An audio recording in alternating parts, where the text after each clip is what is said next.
अलीगढ़ की धरती ने देश को न सिर्फ कल्याण सिंह जैसे कद्दावर नेता को दिया, बल्कि बड़े गीतकार गोपाल दास नीरज भी अलीगढ़ में ही उनका घर है, यहाँ उनका आवास है। वो तो अब इस दुनिया में नहीं है, लेकिन उनकी यादें जरूर हैं।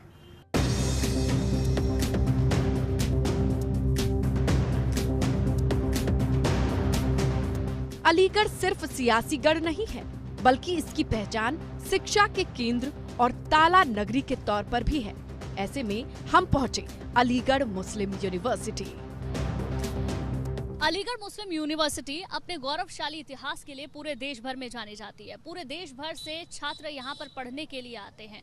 बड़े बड़े नाम जाकिर हुसैन, नसीरुद्दीन शाह इसी यूनिवर्सिटी से निकले और देश के एक बड़े नाम के तौर पर सामने आए। लेकिन जितना गौरवशाली इस यूनिवर्सिटी का इतिहास है, उतनी ही ये यूनिवर्सिटी विवादों में भी रही है।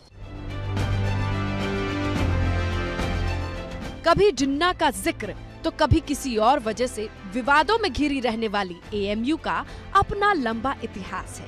ऐसे में क्या सोच रहे हैं एएमयू के छात्र, ये जानना भी जरूरी हो गया। अभी विजेता लिख कर तो किसी का कुछ कह नहीं सकते। जिसकी जिस हिसाब से कैंपेनिंग होगी उस हिसाब से उसके विजेता होंगे।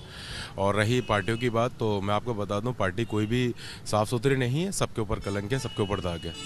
और चाहे वो समाजवादी की बात करें या आरएलडी की बात करें या कांग्रेस की बात करें या अन्य किसी पार्टी की बात करें, सभी पार्टी एक समान है। कोई साफ सुथरा नहीं, कोई दूध का धुला नहीं है। इस प्राचीन इमारत की गलियारों से होते हुए हम पहुंचे साहित्य के उस गलियारे में, जिससे अलीगढ़ की पहचान है। अलीगढ़ की धरती ने राजनीति के ही बड़े चेहरों को देश को नहीं दिया है, बल्कि एक बड़े गीतकार को भी दिया है। इस वक्त गोपाल दास नीरज जी के आवास पर हम मौजूद हैं। हिंदी साहित्य के क्षेत्र में बड़ा नाम करने वाले नीरज जी अब इस दुनिया में तो नहीं है, लेकिन उनकी यादें जरूर हैं।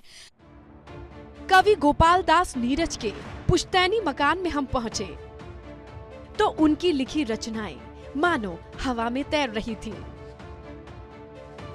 हम जब ऊपर से उतर के आते थे, तो मैं ऊपर रहता हूँ, तो मैं बोलता था कि मैं पहचान नहीं पाते थे, तो बोलते थे कौन, मैंने कि ऊपर वाला हूँ, तो मुस्कुरा जाते थे कि अच्छा ऊपर वाले हैं। तो बोले बस ऐसे ही बड़ा लगाव था हम लोगों से उनका, और हमें भी बड़ी इंटीमेसी हो गई थी उनसे। बहुत अच्छा लगता था उनके साथ, काफ़ी समय हमें अच्छा लगा।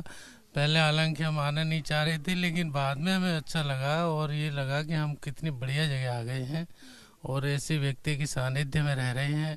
उनका हमारे प्रति, हमारे बच्चों के प्रति बहुत स्नेह था। शिक्षा से साहित्य और साहित्य से सियासत की गलियों में हमारा कारवां पहुंच चुका था।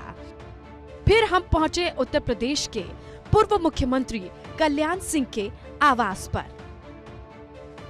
पूर्व मुख्यमंत्री कल्याण सिंह की राजनीति का केंद्र भी अलीगढ़ को माना जाता है, क्योंकि कल्याण सिंह वही मुख्यमंत्री हैं जिन्होंने अपने मुख्यमंत्री पद से इस्तीफा राम मंदिर के लिए दे दिया था। जब बाबरी मस्जिद को ढहाया गया तो उन्होंने अपनी नैतिक जिम्मेदारी देते हुए वो राज्यपाल के पास पहुंचे और उन्होंने इस्तीफा दे दिया और कहा कि एक क्या 10 सरकारें भी राम मंदिर के लिए कुर्बान करनी पड़े तो वो पीछे नहीं हटेंगे। इस वक्त उनके आवास पर हम मौजूद हैं। उनकी राजनीति इस तरीके की रही है जिसे हर कोई याद करता है। जब उनका निधन हुआ 21 अगस्त 2021 को, तो उस वक्त पूरी उत्तर प्रदेश सरकार अलीगढ़ में ही मौजूद थी। लखनऊ में उनका निधन हुआ। लखनऊ से अलीगढ़ खुद योगी आदित्यनाथ उनकी शव यात्रा के साथ आए और जब अंतिम संस्कार हुआ तो वो यहाँ पर मौजूद रहे। बाबूजी के नाम से मशहूर कल्याण सिंह के निधन के बाद ये जरूर खाली स्थान नजर आता है, लेकिन चुनावी सरगर्मियों के बीच अब भी अलीगढ़ को सियासी गलियारों में कल्याण सिंह के नाम से जाना जाता है। बस देखना दिलचस्प होगा कि किसके माथे पर अलीगढ़ की जनता करेगी विजय तिलक।